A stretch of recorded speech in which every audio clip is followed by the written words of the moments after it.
Hello everybody. One of the most enduring memories I have through my school days is getting my report card. My report card that year on year spoke similar things. Very well done, can do better. Excellent, can do better.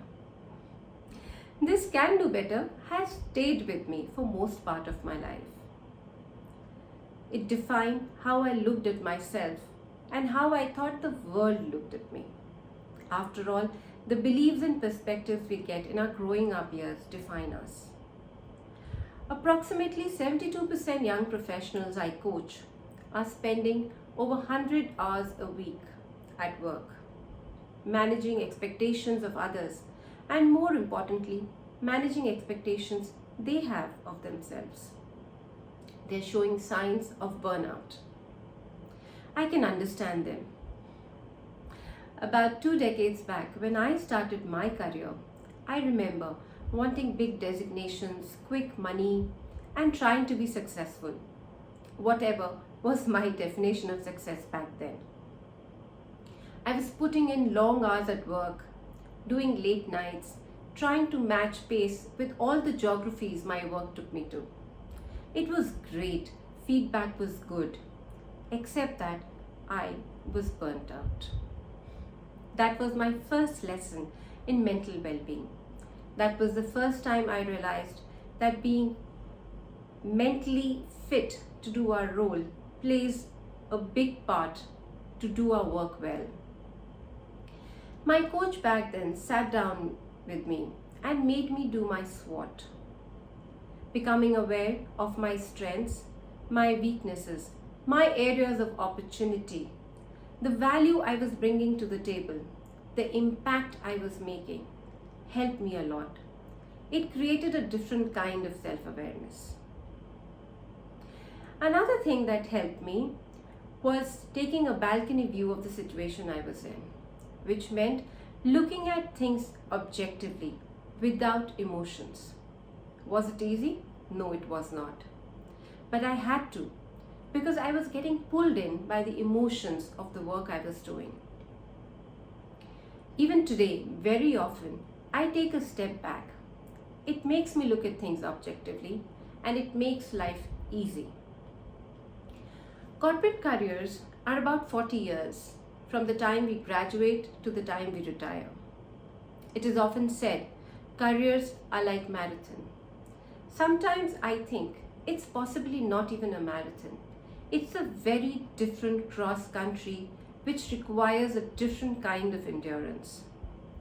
Because at different times in our career, we need different skills. We need different expertise to deal with what our career throws our way. I have learned to manage my energy differently at different times. I have learned that different parts of our career require us to manage our energy in different ways. Sometimes it's okay to rest. Sometimes it's okay to run. We need to know how to pace ourselves. A senior executive I worked with was discussing his challenges with me last week. One of the things he mentioned was that he's expected to have all answers. I was impressed with his vulnerability. I was impressed with his courage. It takes a lot of courage, wisdom, and humility to actually go out there and talk to somebody and accept that you're vulnerable, accept that you do not have all answers. Having all answers is also a story we tell ourselves, that as leaders, people need to have all answers, that we need to have all answers. This courage to accept that we do not have answers makes us go out there, seek help, ask people, and leverage different perspectives. Getting different perspectives often helps us look at things with a very different mindset. It has worked for me quite often to just be vulnerable and reach out and seek help. A lot of women professionals I coach also speak about the glass ceiling. They talk about the challenges they face in their careers. Glass ceiling is a lot about the opportunities we are denied, but it is also a lot about the opportunities we deny ourselves. As I said a little while back, the stories we tell ourselves make a lot of difference. Recognizing that a lot of times the boundaries around us are self-created is a huge step in our career and in defining where we are going. Again, it has been an awareness for me that a lot of times what I am thinking or what I think the world is thinking about me is possibly nothing. It's about what I think about myself that defines me. Sometimes we feel very stuck in our careers. We feel that we've hit a cul-de-sac. There are no choices, no options. We are going through the same thing for a very long time. It's important in those moments to know that it's time to manage energy differently, to rescale ourselves. I have seen a lot of senior professionals having the courage to rescale themselves at various stages of their lives. I have seen a lot of senior professionals actually moving from their careers and following their hobby and their passions at various times.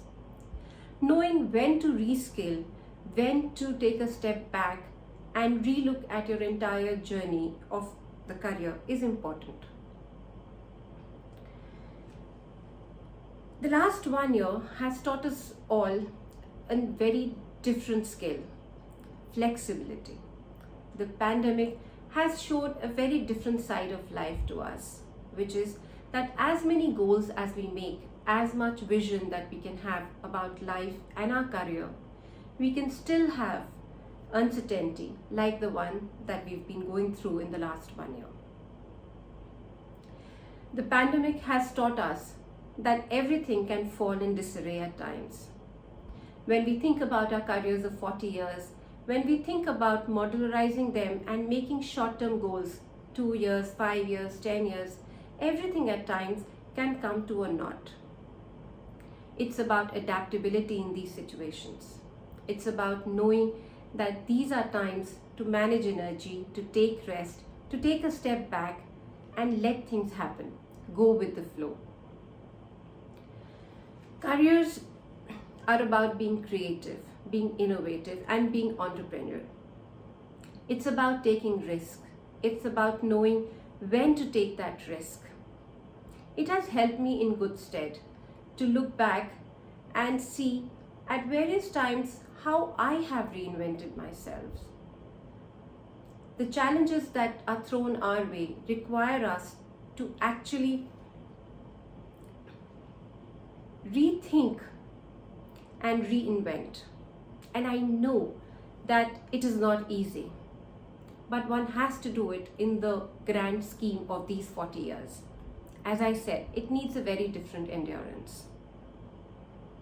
What has given me a lot of support is knowing that each time when faced with roadblocks and challenges, I have managed to look at my overall mental well-being. I have managed to look at the bigger scheme of my career and then work towards it.